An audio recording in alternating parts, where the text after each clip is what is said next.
Hello दोस्तों, आज की कहानी है अपशब्द। अनुज सुनो ना, मैं आटा गूंथ रही हूँ, तुम बंटी को देख लो ना प्लीज। अनुज चला ही था बंटी को देखने कि अनुज की माँ शुरू हो गई। अनुज तो जोरू का गुलाम है, सारे दिन ऑफिस में काम करता है, फिर बच्चे को भी संभाले। बहू तो निकम्मी है, पढ़ी लिखी बहू लाकर मैं तो पछता रही हूँ। एक बच्चा भी नहीं संभलता इस महारानी से। हमने तो 5 बच्चे पाले हैं।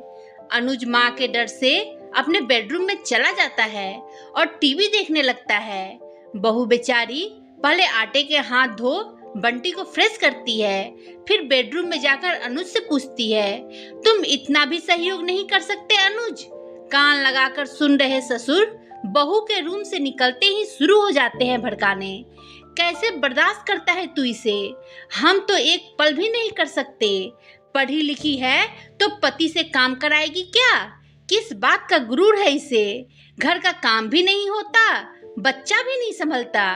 तू कैसे झेलता है अनुजी से? मेरे बेटे की तो किस्मत फूट गई, पढ़ी लिखी लड़की से शादी करके। फिर बहू से बोले, किस बात का घमंड है तुझे? कुछ कमाकर तो लाती नहीं, मेरे बेटे की कमाई खाती है और उसी पर गुर्राती है। अपनी सास से सीख, 40,000 पेंशन घर बैठे मिलती है। सरकारी टीचर थी, 5 बच्चे पाले।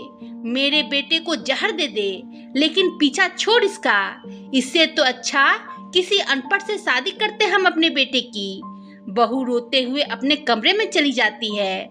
उसे सास ससुर के अपशब्द बोलने का इतना दुख नहीं जितना दुख अपने पति की खामोशी का है।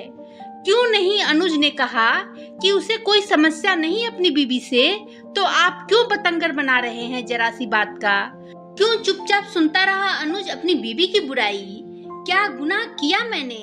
बस बच्चे को देखने को ही तो बोला था। इतनी सी बात पर इतना बवाल, इतना अपमान। 6 साल हो गए शादी को, पर कुछ भी तो नहीं बदला। अनुज कभी मेरा साथ नहीं देते। सास ससुर के लिए बस मैं नौकरानी हूँ। आज तक परिवार का सदस्य नहीं समझते मुझे। रोज रोज ताने नहीं सहे जाते। अब बस बहुत हो चुका। अब अनुज से बात करनी ही होगी। पढ़ी लिखी बहू इतनी समस्या थी तो क्यों नहीं किसी अनपढ़ से शादी की? पर अनुज तो अपने माँ बाप का नाम सुनते ही चीखने चिल्लाने लगते हैं। मेरी बात सुनते ही नहीं। क्या उनको दिखाई नहीं देता अपने माँ बाप का अत्याचार? क्यों नहीं बोलते कभी मेरे पक्ष में?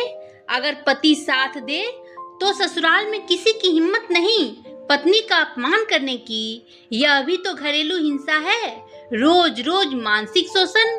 नहीं चाहिए ऐसा पति और ऐसा ससुराल। जो 6 साल में मुझे अपना ही न पाए, उन्हें तो बस गूंगी बहरी काम वाली बहू चाहिए। बहू अपना सामान पैक करने लगती है एक नई शुरुआत के लिए, सम्मान से जीने के लिए। दोस्तों, आपको ये कहानी कैसी लगी? कमेंट कर बताएं।